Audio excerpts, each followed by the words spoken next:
Hey everybody, this is Brad Dyke saying hi to you, and today we're going to talk about the decision-making process of saying, hey, can I get away with something to meet my needs in my home that is simple, or do I have a real bigger need, and what would that need look like? So what we're talking about is, you have the ability of choosing what type of storage capacity and even hyperthread capacity you might want to have. And what I'm talking about is that, do I need a simple NAS box like this? Or do I want to go to something more substantial? As you can see here. Here we have 12 hard drives, SATA based, very good, very functional. I have processors, I have RAM, I can do a lot. And I got this old Isilon, which is not supported at all, out on the internet, but it's fully redundant, fully functional, very capable, and it's absolutely a good solution for some needs.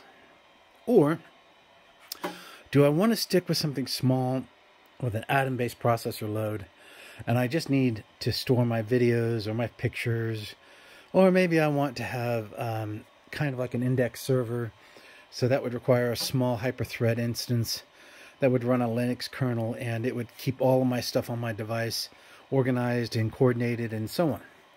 It's a tough question to ask that, but really it's not.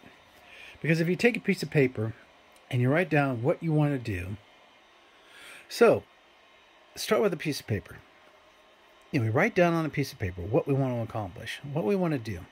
Like I said, I got this Isilon for $75 out on eBay. It's a Gen 3 Series Xeon processor, but it's low power consumption.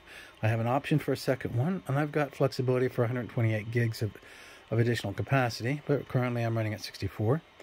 And I have my TRHBA SATA SAS interface platform here, and I basically have the basics I need.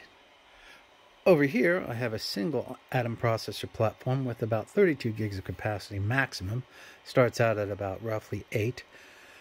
And it holds 4 hard drives. It has a very limited storage operating system, but it does functionalize just fine, and it has a really good overall capacity to do what it needs to do in regards to offering storage support services, and alternate services that relate to disk storage capacity. It's functional, it has the USB outputs and so on. And so, like I said, if you had a piece of paper and you wrote down on that paper exactly what did you want it to do and how you wanted to do it, you would pick between either this or this. So let's say, for instance, you're a photographer and your whole goal is to take pictures and do the things that you want to do. My son's a photographer, so that's his driving force. That's what causes him to say, hey, I want some capacity. I need to get this off my system. What if it fails? What if I have a redundancy failure? He's right. So in that regard, by writing down on the piece of paper, what does he really want? He discovers that all he needs is a simple NAS. He doesn't have any extension needs. He doesn't have anything that goes beyond simple capacity. And of course, maybe a couple of floating protocols if you wanted to do, different ways of uploading his data, i.e. Internet File Folder, HTTP pushing or versus TCP straight file sharing, and so on with SMB. So the NAS device is absolutely the right fit. This meets the need. Now, there are a couple of boxes that are a little bit more colorful. Let's put it that way. They have better storage operating systems, or they're open devices that can take something like TrueNAS and install on them by a process which we would use through a USB interface down here, and TrueNAS can take over this and give you some additional functionality, but the device is limited.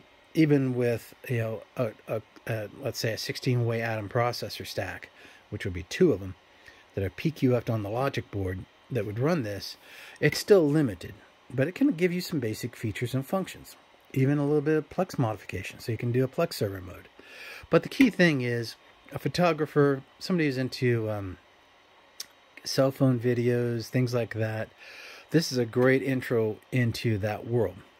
But let's say on a piece of paper you say, hey, you know, I need storage and I'm going to run these services and I need to have them running side by side when I'm doing this.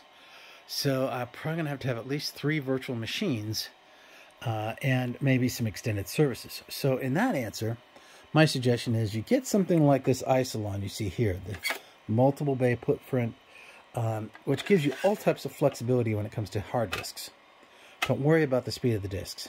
5200 is fine, 5400 is fine, 7200 is fine.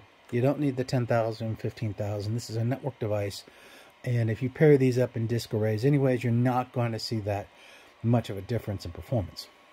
Secondly, you want a dual power supply solution because obviously this is important and you want to run it in the background.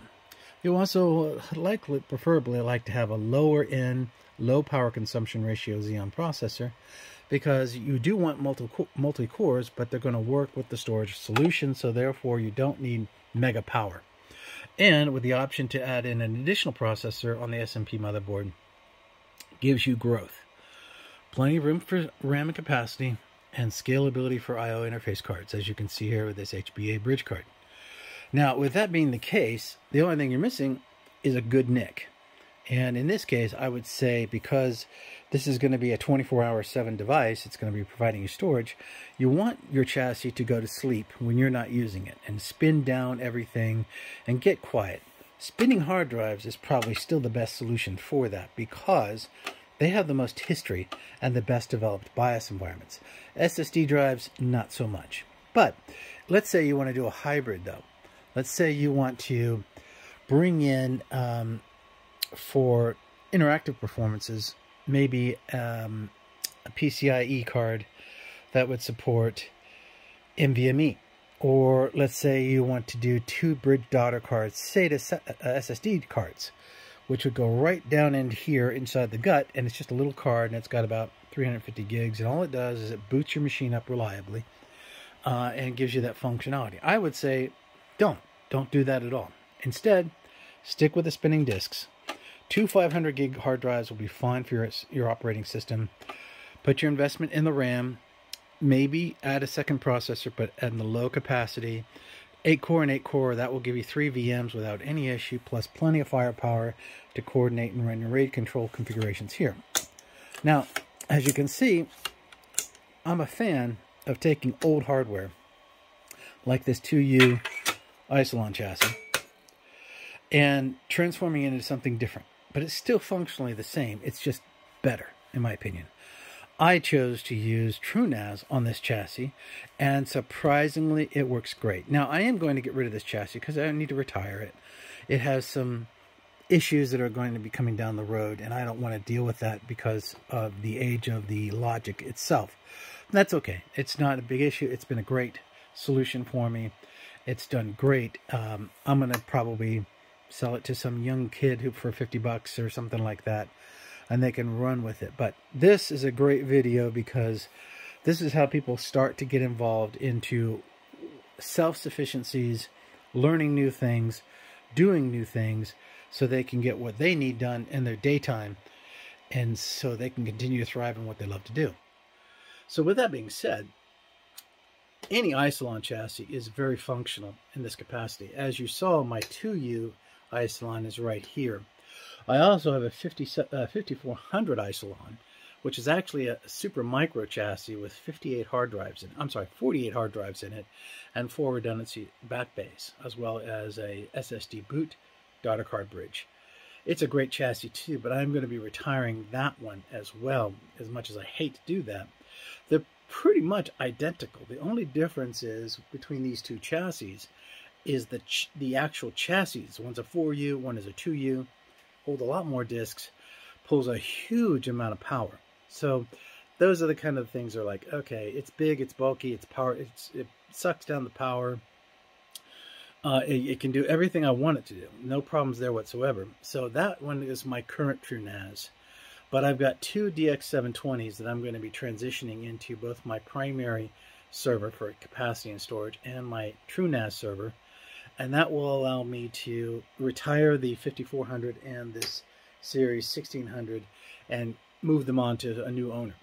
This is Brad Dyke. I hope this helps some. it's important to make sure that you write down on paper what you want to do before you make the decision and make that investment. I hope this helps a little bit. Keep enjoying doing this stuff. This is awesome. You guys are awesome. I'll let you go.